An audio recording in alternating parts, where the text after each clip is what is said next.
Dessa vez eu quero ler com vocês o capítulo deste livro aqui, O Príncipe de Maquiavel. Vocês devem conhecer bastante sobre esse livro. Alguns espero, né? Porque é um livro clássico, principalmente nos cursos de administração, nos cursos de gestão. Só que antes, eu quero ler um pouquinho sobre a biografia de Maquiavel. Niccolò Maquiavel, em italiano, Niccolò Machiavelli, nasceu em Florença em 3 de maio de 1469. Foi historiador, poeta, dramaturgo e diplomata italiano na época do Renascimento. Depois de uma vida atribulada, alternada entre prisão, tortura e exílio, morreu em Florença em 22 de junho de 1527. Pouco se conhece da biografia de Maquiavel antes do seu ingresso na vida pública, aos 29 anos de idade. Natural de uma antiga família toscana empobrecida, foi o terceiro dos 4 filhos de Bernardo di Niccolò, um advogado de certa reputação, e de Bartolomeo Anelli. Ambos eram membros da antiga nobreza florentina. Maquiavel passou a sua juventude em Florença, durante o esplendor político do governo de Lorenzo de Médici, e entrou para a política em 1494 no cargo de secretário da segunda chancelaria da República Florentina. De 1494 a 1512, ocupou diversos cargos no governo, entre os quais missões diplomáticas em várias cortes da Europa. Durante uma fase complexa da história da Itália, chegou a participar das mais importantes negociações diplomáticas para os florentinos, estreitando ligações com a magistratura de Piero Soderini. Foi mandado à França em 1502, 1503 e 1510. Acompanhou César Borgia em 1502 no conclave no qual resultou a eleição do Papa Júlio II em 1503. Esteve próximo do imperador Maximiano nos anos de 1507 e 1508 no Concílio de Pisa. Nessa atividade, Maquiavel observou o comportamento de grandes nomes da época e, a partir dessa experiência, retirou alguns postulados para as suas obras. Dessas missões diplomáticas, resultaram várias cartas sobre os acontecimentos, das quais analisou as situações que foi testemunha direta ou as quais foi requisitado a documentar. Em 1512, com a queda da República e o retorno dos Médici, encerrou-se esse período de intensa atividade pública. Maquiavel foi acusado de ter participado de uma conspiração contra o magistrado, permanecendo preso durante 1 ano. Enfim, conseguiu se exilar e refugiar em sua propriedade, próxima a San Casciano, onde, livre das obrigações públicas, pôde se dedicar à construção de suas grandes obras histórico-políticas. Em 1520, já no fim da vida, voltou a cair nas graças dos Médici e retornou à atividade diplomática. Conseguiu também algumas missões de pequena importância, mas jamais recuperou o antigo posto, conforme desejava. Foi-lhe comissionada a redação da História Florentina, na qual trabalhou de 1520 a 1525. Restaurada a República em 1526, no entanto, caiu novamente em descrédito, pouco antes de morrer. Ninguém sabe onde repousam os ossos de Maquiavel, muito embora a Florença moderna tenha lhe dedicado uma placa comemorativa na igreja de Santa Croce, ao lado dos conterrâneos mais célebres. Independentemente do que outros países possam considerar,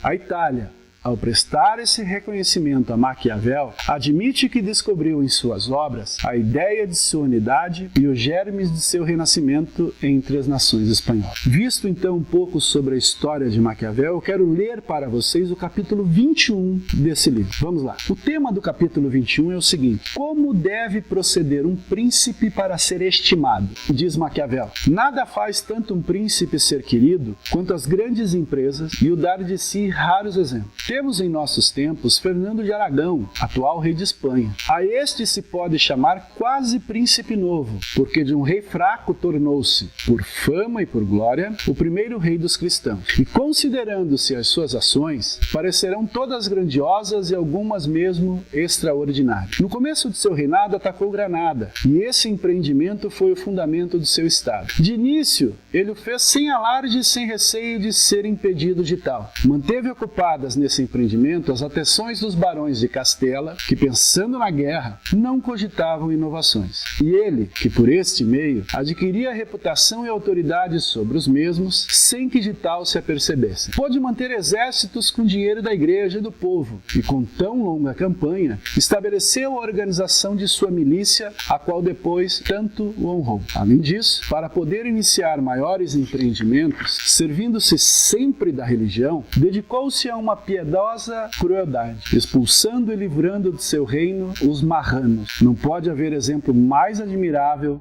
nem mais raro. Sobre essa mesma capa, atacou a África, fez a campanha da Itália e ultimamente atacou a França. E sempre fez e urdiu grandes empreendimentos, os quais em todo o tempo mantiveram suspensos e admirados os ânimos dos seus súditos, ocupados em esperar o êxito dessas guerras. Essas suas ações nasceram umas das outras, pelo que, entre elas, não houve tempo para que os homens pudessem agir contra ele. Muito apraz a um príncipe dar de si exemplos raros na forma de comportar-se com os súditos, semelhantes àqueles que são narrados de Messer Barnabó de Milão.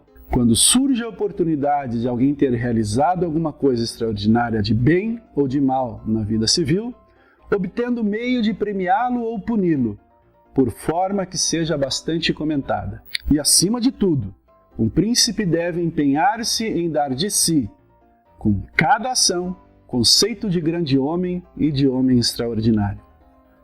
Um príncipe é admirado ainda quando é um verdadeiro amigo ou um verdadeiro inimigo, isto é, quando sem qualquer consideração se revela em favor de um contra outro, partido que é sempre mais útil do que ficar neutro. Porque se dois poderosos vizinhos teus entrarem em luta, ou são de qualidade que, vencendo um deles, tenhas a temer o vencedor, ou não. Em qualquer um desses dois casos, será sempre mais útil definir-te a fazer guerra digna, porque no primeiro caso, se não te definires, serás sempre presa do que vencer, com prazer e satisfação do que foi vencido, e não terás razão ou coisa alguma que te defenda, nem quem te receba. O vencedor não quer amigos suspeitos, ou que não o ajudem nas adversidades. Quem perde, não te recebe, por não teres querido correr a sua sorte de armas em punho. Antíoco invadiu a Grécia chamado dos Etólios para expulsar os romanos. E mandou Antíoco embaixadores aos aqueus, que eram amigos dos romanos, para conciliá-los a ficarem neutros. Enquanto da outra parte os romanos os persuadiam a tomar armas ao seu lado. Essa matéria veio à deliberação do Congresso dos Aqueus, onde o legado de Antíoco os induzia à neutralidade. A isto, o representante romano respondeu: quanto ao que foi dito, que é melhor e mais vantajoso para o seu estado não interferir na nossa guerra, nada pode ser mais errôneo. Porque, por não interferir, vós sereis deixados, sem favor nem consideração, como prêmio ao conquistador. E sempre acontecerá que aquele que não é amigo procurará a neutralidade, e aquele que é amigo pedirá que te definas com as armas. E os príncipes irresolutos, para fugir aos perigos presentes, seguem na maioria das vezes o caminho da neutralidade, e geralmente caem em ruína. Mas, quando o príncipe se define galhardamente em favor de uma das partes, se aquele a quem aderes vence, mesmo que seja tão poderoso que venha a ficar em sua discrição, ele tem a obrigação contigo e está ligado a ti pela amizade. E os homens nunca são tão desonestos que, com tamanha prova de ingratidão, possas vir a ser oprimido. Depois, as vitórias nunca são tão brilhantes que o vencedor não deva ter qualquer consideração. Máxime para com o que é justo.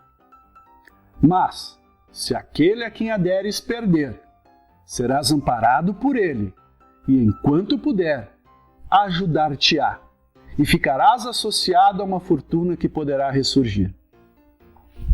No segundo caso, quando aqueles que lutam são de classe que não deves temer o vencedor, ainda maior prudência é aderir, pois causas a ruína de um com a ajuda de quem deveria salvá-lo, se fosse sábio. E vencendo, fica à tua mercê, e é impossível não vença com o teu auxílio. E aqui é de notar que um príncipe não deve ter a cautela de jamais fazer aliança com um mais poderoso que ele, para atacar os outros, senão quando a necessidade o compelir, como já disse. Porque, vencendo, torna-se seu prisioneiro, e os príncipes devem fugir o quanto possam de ficar à discrição dos outros. Os venezianos aliaram-se à França contra o Duque de Milão, e podiam ter evitado fazer aquela campanha de que resultou sua ruína. Mas, quando não se pode evitá-la, como aconteceu aos florentinos quando o Papa e a Espanha levaram seus exércitos a atacar a Lombardia, então deverá o príncipe aderir pelas razões já expostas. Nem julgue algum Estado poder adotar sempre partidos seguros, devendo antes pensar ser obrigado a tomar, frequentemente, partidos duvidosos. Porque se vê na ordem das coisas que nunca se procura fugir a um inconveniente sem incorrer em outro. E a prudência consiste em saber conhecer a natureza desses inconvenientes e tomar como bom o menos prejudicial. Deve ainda o príncipe mostrar amante das virtudes e honrar os melhores numa arte. Essa é uma das frases que eu mais gosto de Maquiavel, de toda a obra O Príncipe. Deve ainda o príncipe mostrar-se amante das virtudes e honrar os melhores numa arte. Ao mesmo tempo, deve animar seus cidadãos a exercer pacificamente suas atividades no comércio, na agricultura e em qualquer outra ocupação, de forma que o agricultor não tema ornar suas propriedades por receio de que as mesmas lhe sejam tomadas, enquanto o comerciante não deixe de exercer o seu comércio por medo das taxas, mas deve instituir prêmios para os que quiserem realizar tais coisas, e os que pensarem em por qualquer forma engrandecer a sua cidade ou seu estado. Ademais, deve, nas épocas convenientes do ano, distrair o povo com festas e espetáculos.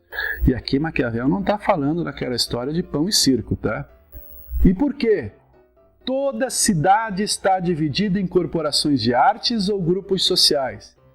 Deve cuidar dessas corporações e desses grupos, reunir-se com eles algumas vezes, dar de si prova de humanidade e munificência, mantendo sempre firme, não obstante, a majestade de sua dignidade, porque esta não deve faltar em coisa nenhuma. Então esse é o capítulo 21 do livro O Príncipe, que traz algumas questões bem importantes que os nossos governantes deveriam aprender, ou pelo menos ler um pouco a respeito. Então é isso, espero que você tenha gostado dessa leitura. Aos poucos eu vou trazer aí mais alguns assuntos. Beleza? Fica bem, tchau, tchau!